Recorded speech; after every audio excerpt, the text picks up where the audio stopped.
मेहरबानी। बिस्मिल्लाहिर्रहमानिर्रहीम। अल्लाहुम्मा सल्लि अला मुहम्मद व अला आलि मुहम्मद। रब्बि इश्रह ली सदरी व यस्सिर ली अमरी वहलुल उक़दतम मिन लिसानी यफ़क़हू क़ौली। अज मुहर्रम जी 18 तारीख़ है। आशूरो गुज़रे 8 ॾींहं थिया आहिनि। चाहियां थो हिन आस पासिल जी ये पहिरीं तक़रीब है जेका मुहर्रम जे महीने में थी रही है। तो ज़रूरी है तो मां कुछ लफ्ज़ शुहदाए करबला के हवाले से ॻाल्हायां।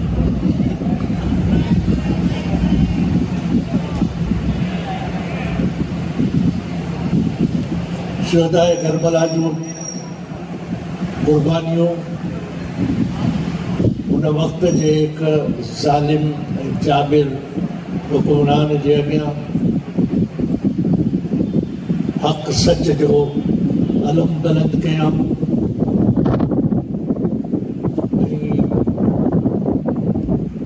जेसिताईं दुनिया आहे क़यामत ताईं वो हक़ ऐं सच जो अलम बुलंद रहंदो।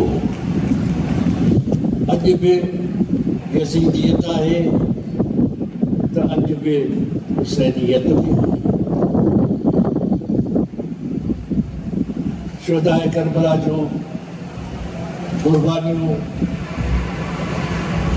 सिर्फ मुसलमाननि लाइ ई न हुयूं, इंसानियत लाइ हुयूं, हर क़ौम लाइ हुयूं, हर मज़हब लाइ हुयूं। जंहिंते चयो वियो तो इंसान को बेदार तो हो लेने दो, हर कौम पुकारेगी हमारे हैं हुसैन। पंहिंजे नाना जे दीन खे क़ाइम रखण लाइ ये कुर्बानियों जंहिंते ख्वाजा अजमेरी चिश्ती रहमतुल्लाह अलैह चयो त शाह हुसैन बादशाह हुसैन दीन हस्त हुसैन दीन बना हस्त हुसैन सरदाद नदाद दस्तर दस्ते यजीद हक्का के बिना ना हस्त हुसैन। अल्लाह सुब्हानहू व तआला मेरा ये चंद लफ्ज़ कबूल करे। उनखां पोइ मां परेशान आया, कंफ्यूज आया, उलझन में आया तो एतो कुछ मुझे बारे में ॻाल्हायो वियो आहे जंहिंजे क़ाबिल त आऊं न आहियां। मूंखां वधीक हिते वेठा आहिनि महताब राशदी, काज़ी डॉक्टर काज़ी खातिम, महताब महबूब हुई, ॿिया केतिरा। पर हिननि मूंखे जेका अॼु मूंखे ख़बर पई आहे त आऊं आहियां।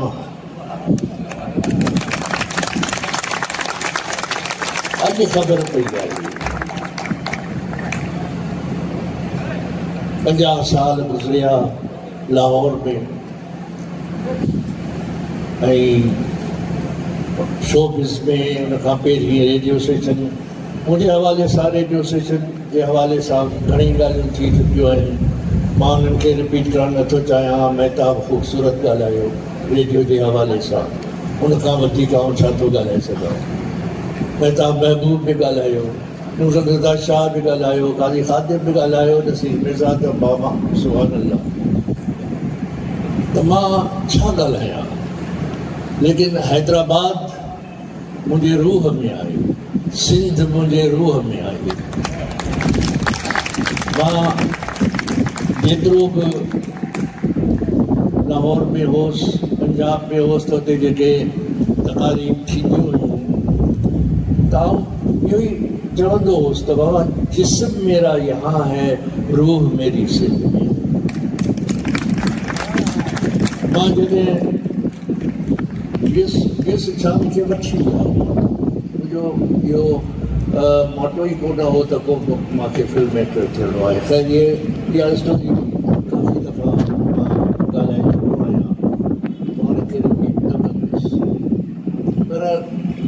लाहौर में पंजाबी फिल्मूं उर्दू खां शुरू थियूं, पंजाबी फिल्मूं कयूं। पंजाबी फिल्मूं करण जे करे पंजाब वारा चवंदा त मां सिंधी आहियां, सिंध वारा चवंदा हुआ, उन्हनि में के अहिड़ा हुआ जेके अॼु दुनिया में न आहिनि, उन्हनि अलावा साईं मग़फ़िरत करे मां नाला न वठंदुसि। उन्हनि चयो मुंहिंजो बाइकाट कयो, उन्हनि चयो त मुस्तफ़ा कुरैशी त पंजाबी आहे, पंजाबी थी वियो आहे। जॾहिं त पंजाबी फिल्मूं करे मां सिंध जो नालो कयो ऐं पंजाबी ज़बान ॻाल्हाए ऐं उते इहो किरदारु अदा करे या पोज़ीशन अदा करे, या सॼो सिंध जी मिटीअ जे बरूने मिन्नत आहे। सिंध जा जेके बि टैलेंटेड आहिनि, दुनिया जे कंहिं बि कुंड में वञनि त उहे कामयाबु थियनि था। 50 साल तक़रीबन साढा 700 फिल्मूं तक़रीबन कयूं आहिनि। बल्कि मूंखे यादि अचे थो त हिकु तक़रीब में उते अलहबरा आर्ट्स काउंसिल में अवॉर्ड हो, मुंहिंजो निगार अवॉर्ड हो, त उते प्रोड्यूसर एसोसिएशन जो चेयरमैन हो मलिक अहद, गुज़ारे वियो आहे, अल्लाह उनजी मग़फ़िरत करे। उन तक़रीर कंदे चयो त मुस्तफ़ा कुरैशी सिंध से आया, यहाँ आके इज़्ज़तें कमाई, दौलतें कमाई, गाड़ियाँ खरीदी। अच्छा, अलहबरा आर्ट्स काउंसिल में इहा तक़रीब हुई। पोइ जॾहिं मुंहिंजो वारो आयो, मूंखे अवॉर्ड जे लाइ सॼी उमिरि आउं माइक ते आयुसि, तो मुझे यस, पंजाब का सीना वसी है। पंजाब ने हमेशा बाहर वालों को यहाँ रास्ता दिया है, उनको खुशामदीद कहा है। लेकिन मैंने अपनी ज़िंदगी के बेहतरीन साल पंजाब को दिए, पंजाब को लहजा दिया, पंजाब को किरदार दिया, और मेरे उस किरदार और उस लहजे से पंजाब वालों ने, जिनका एक सदीमा था, उन्होंने 6 सदी में बनाया। उन्होंने अपनी तिजोरियाँ भरी हैं, और मैंने दिन रात सुबह शाम, सुबह 7 बजे से हम शुरू होते थे ऐं रात जो 3:30 बजे ताईं 4-5 फिल्मुनि जो शूटिंगूं कंदो हुउसि। त मूंखे ऐं पंजाबी में लफ़्ज़ आहे, पंजाब वारनि ऐं मूंखे पंहिंजे खीसे मां कॾहिं मुंहिंजे खीसे में पैसा न ॾिना। मूंखे उन महिनत जो सिलो ॾिनो आहे, मुआवज़ो ॾिनो आहे। इन ते अलहबरा आर्ट्स काउंसिल में वॾी क्लैब थी, सभु उते लाहौर में हुआ। अहिड़ी तरह किथे बि हुजे ऐं पोइ हैदराबाद मुंहिंजो शहर लिखियलु आहे त एक शाम मुस्तफ़ा कुरैशी के नाम। अरे बाबा, अहिड़ियूं सुनहरी शामूं, गोल्डन शामूं हुते गुज़रियूं आहिनि, उन्हनि खे फ़रामोश नथो करे सघे। ऐं हाणे त शाम बि कोन्हे, हाणे त राति आहे। हाणे त यूं असां राति पिया गुज़ारियूं, ऐं इहा राति हर राति खां पोइ, हर तारीख़ी खां पोइ सवेरो थींदो, सुबुह थींदो आहे। ऐं इंशाअल्लाह मुंहिंजो ई न, तव्हां सभिनी जो, हैदराबाद जो, सिंध जो, जेसिताईं ही शख़्सियतूं आहिनि, त इंशाअल्लाह सवेरो हमेशह रहंदो। मां छा ॻाल्हायां आर्ट्स काउंसिल जे हवाले सां। अहिड़ो आर्ट्स काउंसिल न लाहौर में आहे, न कराची में। मां हिननि खे मुबारकबाद पेश कयां थो, ऐं जेके हिन वक़्तु जिन मूंसां मुंहिंजे बारे में ॻाल्हायो आहे,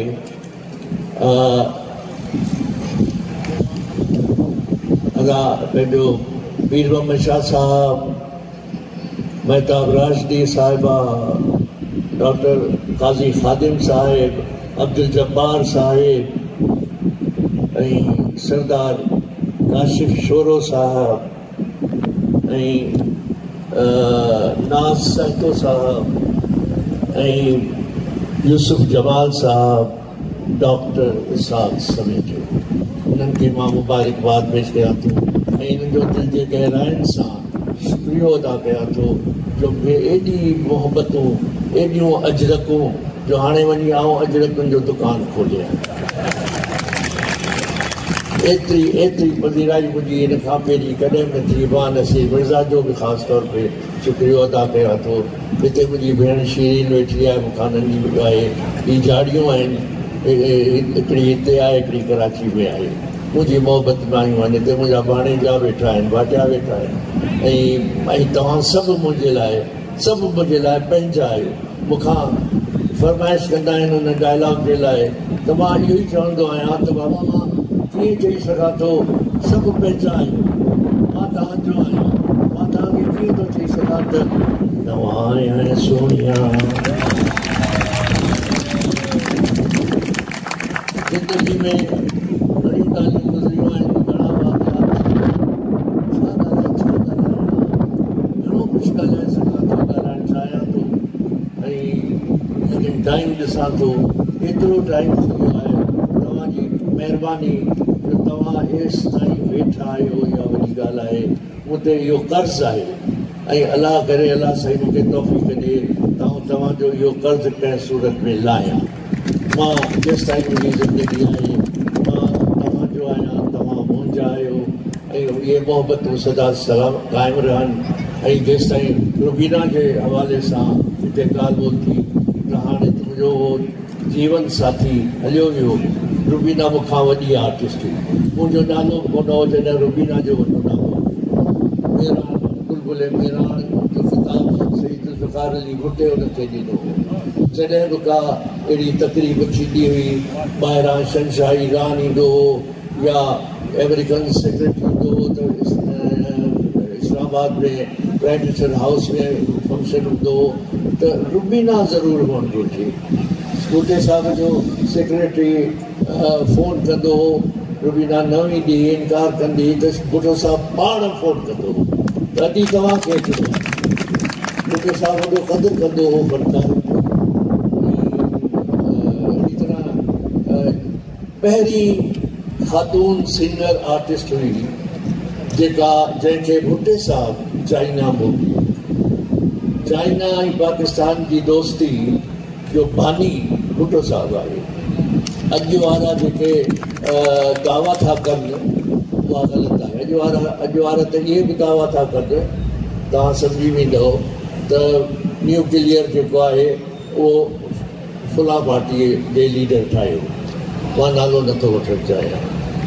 जॾहिं त न्यूक्लियर पाकिस्तान खे भुट्टे साहिबु वठी ॾिनो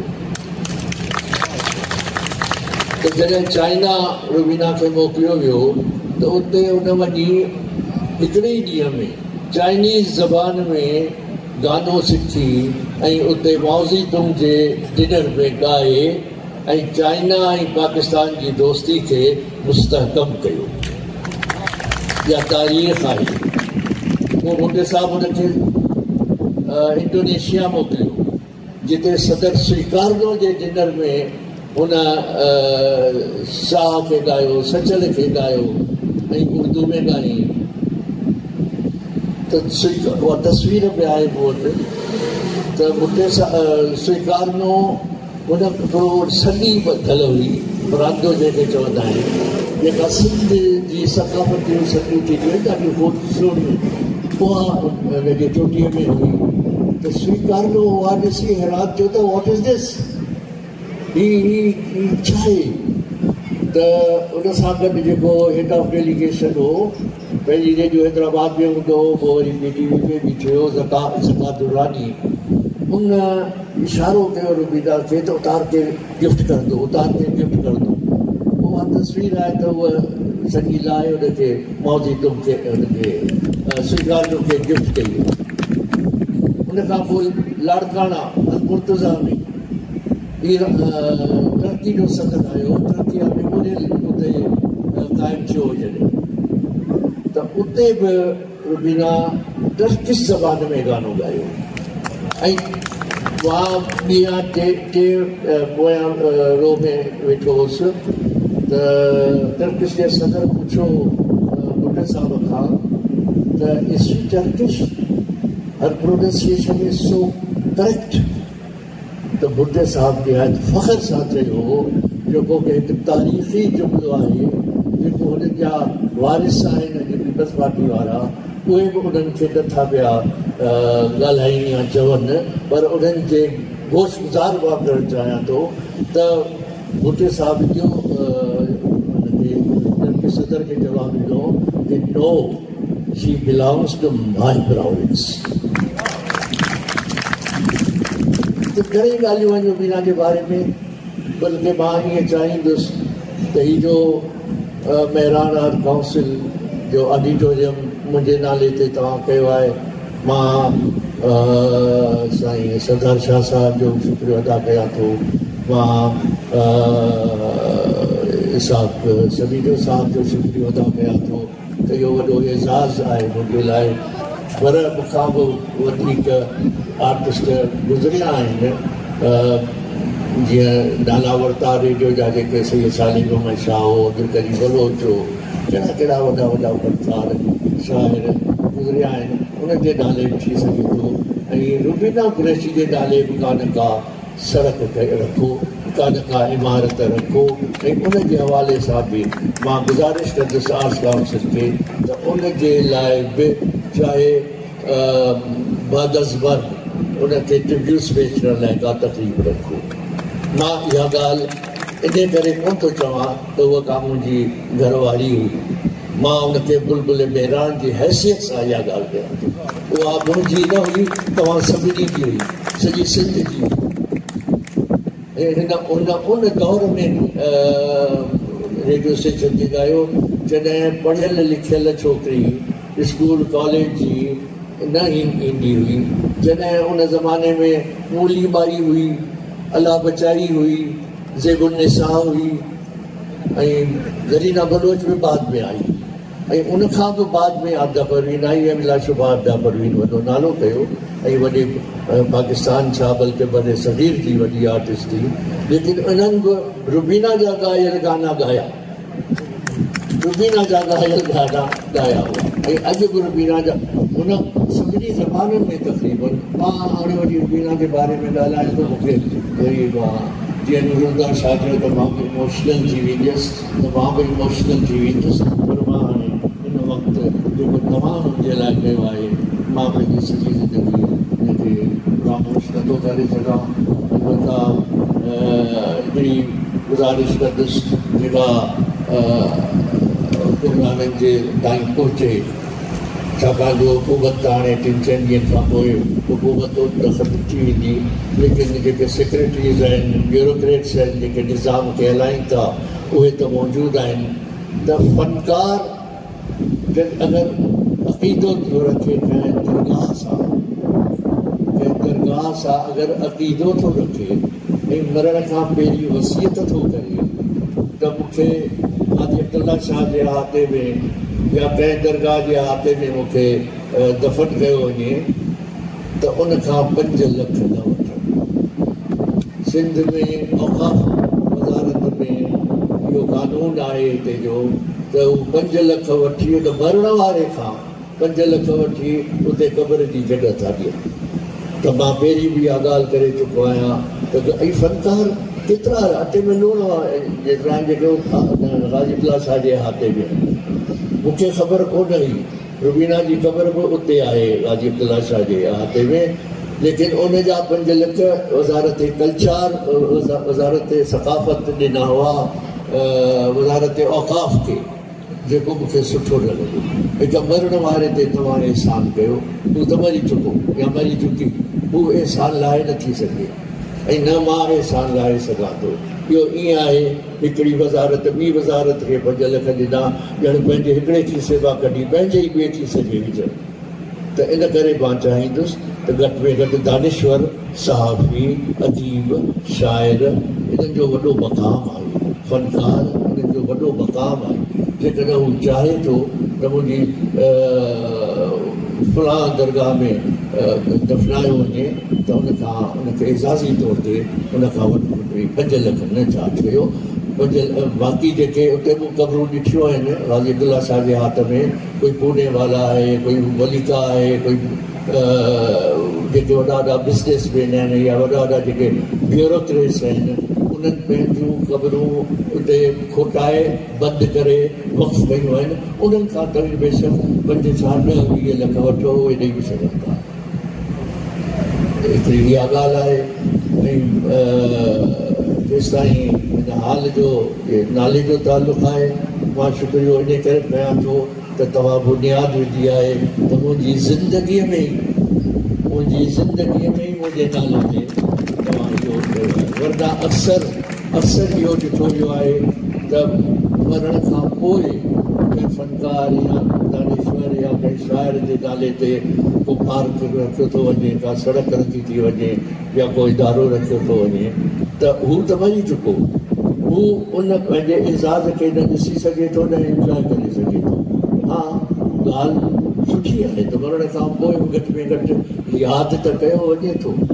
जेका ईंदड़ नसुल आहे, जॾहिं उहा नालो ॾिसे त इब्राहिम जोयो जे नाले सां फलान इमारत आहे, या शेख अयाज़ जे नाले सां मंसूब फलां जॻह आहे, या जेके असांजा इहे वॾा लेजेंड्स गुज़रिया आहिनि, त ईंदड़ वारी नसुल पुछे त हीउ केरु हो, इब्राहिम जोयो केरु हो, शेख अयाज़ केरु हो, अलगोज़ा नवाज़ मिस्री ख़ान जमाली केरु हो, ख़मीसो ख़ान केरु हो, फ़नकारनि में जेके हुआ फ़क़ीर अमीर बस फ़नकार हो, फ़क़ीर अब्दुल गफ़ूर फ़नकार हो। इहे वॾा फ़नकार आहिनि, इहे वॾा माण्हू गुज़रिया आहिनि, ऐं उन्हनि जे नालनि ते रखो। पोइ ईंदड़ वारी नसलूं जेके आहिनि उहे जॾहिं पुछनि त उन्हनि खे ॿुधायो वञे त हीउ फुला हो, हिन जो हीअ ख़िदमतूं हुयूं। ऐं लेकिन तव्हां ज़िंदगी हुन खां बहितर पोइ इहो थियो आहे कि तव्हां मुंहिंजी ज़िंदगी में मूंखे हीउ वॾो एज़ाज़ ॾिनो आहे, ऐं इन एज़ाज़ खे मां अखियुनि सां ॾिसां बि पियो, ऐं इन एज़ाज़ खे आउं इंजॉय बि कयां पियो, ऐं इन एज़ाज़ जो मां इन क़ाबिल बि थी वियुसि त तव्हांजो शुक्रियो अदा कयां पियो। वधीक न ॻाल्हाईंदुसि, तव्हांजो काफ़ी वक़्तु थी वियो आहे, वक़्तु ख़राबु थींदो। जीए सिंध, जीए पाकिस्तान।